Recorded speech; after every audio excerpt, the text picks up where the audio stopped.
तो कहानी प्रसिद्ध हो गई। ये उनके पास गए, नॉक किया। रामकृष्ण बोले कौन है? बोले यही तो जानने आया हूं कि कौन हूं। बोले आजा बेटा, ऐसे लोग चाहिए हमें भी ऐसे ही लोग चाहिए। आ जाओ। फिर ये अंदर गए और उसके बाद शिष्य हुए, उनके साथ रह के सीखा, खूब दर्शन सीखा। और बाद में रामकृष्ण जी के नाम पर रामकृष्ण मिशन, एक रामकृष्ण मठ और एक रामकृष्ण मिशन की स्थापना की, जो आज तक भी ठीक तरीके से काम करता है, बहुत बढ़िया से काम करता है। इनकी असली प्रसिद्धि हो गई 1893 में। ये मैं इसलिए बता रहा हूं कि एमपी में सवाल आता है इस तरह का। 1893 में अमेरिका के शिकागो शहर में, अगली बार कहीं पूछ ले कौन से देश में हुआ था,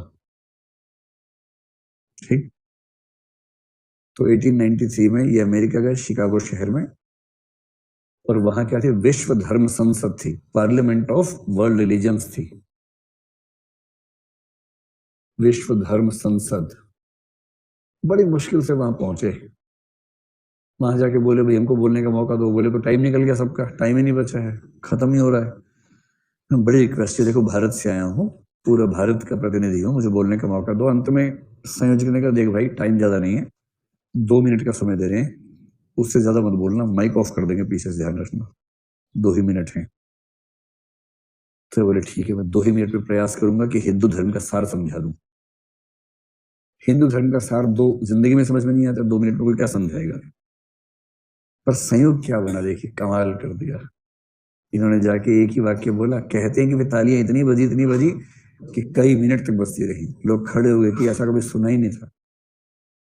इतना ही बोला था, sisters and brothers of America.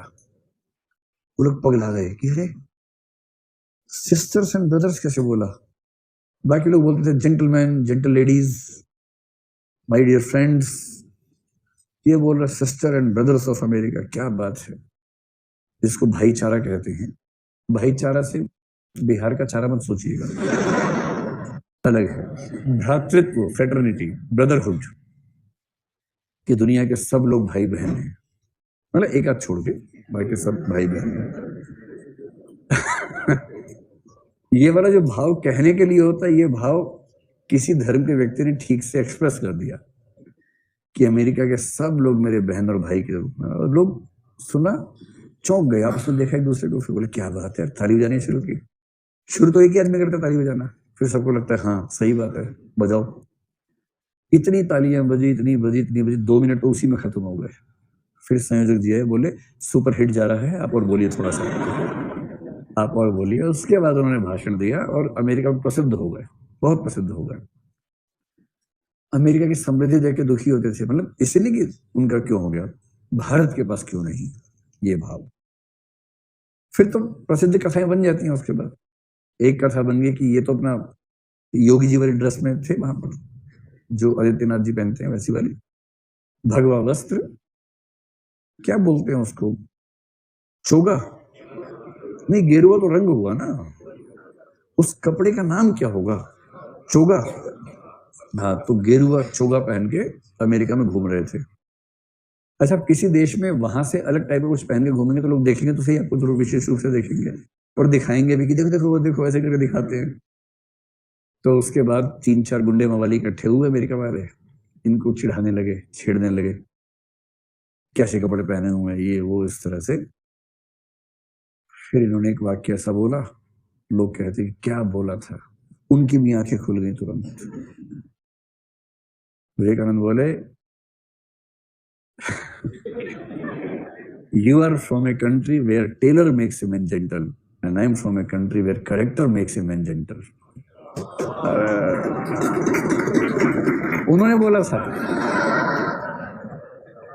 कि मैं एक ऐसे देश से हूं जहां चरित्र व्यक्ति को महान बनाता है, और तुम उस देश से हो जहां दर्जी व्यक्ति को महान बनाता है। तुम कपड़ों में महानता ढूंढते हो, हम चरित्र में महानता ढूंढते हैं। आज तक तालियां पिट रही हैं, जैसे भी यहाँ पिट गई ना। अब एग्जैक्टली पता नहीं कि ये हुआ था कि नहीं हुआ था, या थोड़ा दाएं में हुआ था, जैसे भी था, लेकिन ये बात अच्छा आपके सामने की बात है। तो प्रसिद्ध बात है कि ऐसा हुआ। बहरहाल, अगर कोई आपसे पूछे विवेकानंद जी का असली महत्व क्या है, 2 चीजों में महत्व है इनका। असली महत्व एक तो यह है कि उन्होंने विश्व के सामने हिंदू धर्म को एक स्टेटस दिलवाया जो उससे पहले तक प्रायः नहीं मिलता था।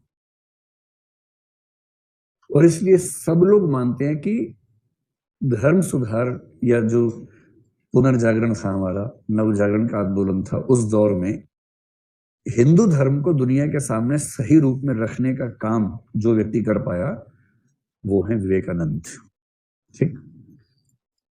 दूसरी बात, हिंदू धर्म के भीतर जो सुधार होने चाहिए थे उन सुधारों को सबसे ठोस तरीके से जिस व्यक्ति ने रखा वो भी विवेकानंद है। तीसरी बात, भारत में जो राष्ट्रवाद का विकास हुआ उस राष्ट्रवाद का सैद्धांतिक पक्ष जिस व्यक्ति की कलम से निकला है वो विवेकानंद है। और यही कारण है कि सुभाष चंद्र बोस और बहुत सारे क्रांतिकारी, तिलक भी एक सेंस में आप ले लीजिए, इनमें ये जो पूरी धारा है, ये सारी की सारी धारा जिस व्यक्ति को फॉलो करती है वो व्यक्ति विवेकानंद ही है। मोटी मोटी बात समझ में आ रही? एक पश्चिमी व्यक्ति बहुत प्रभावित हो गया था इनसे। एक भारतीय व्यक्ति और भी था जिसका नाम है जमशेद जी टाटा। जो टाटा साम्राज्य के शुरुआती व्यक्ति थे, जमशेद, वो इनके बहुत बड़े फैन थे। इन्होंने कहा कि देश में विज्ञान का विकास होना चाहिए। जमशेद टाटा ने इंडियन इंस्टीट्यूट ऑफ साइंस की स्थापना कर दी विवेकानंद के इस आह्वान पे। IIS टाटा का वो एक प्रोजेक्ट है जो इस आह्वान पे हुआ था। एक फ्रेंच चिंतक हैं रोमा रोला, इनका नाम सुना है आपने?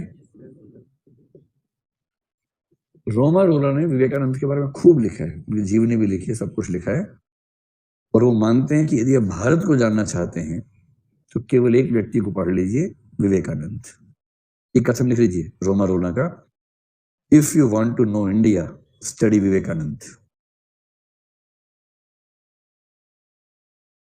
काश कोई ट्रम्प को समझाता, नाम ही नहीं बोल, विवेकानंद डम डम डम पता नहीं क्या, बीच में डम डम डम 2-3 बार किया, उसके बाद जाके पूरा हुआ।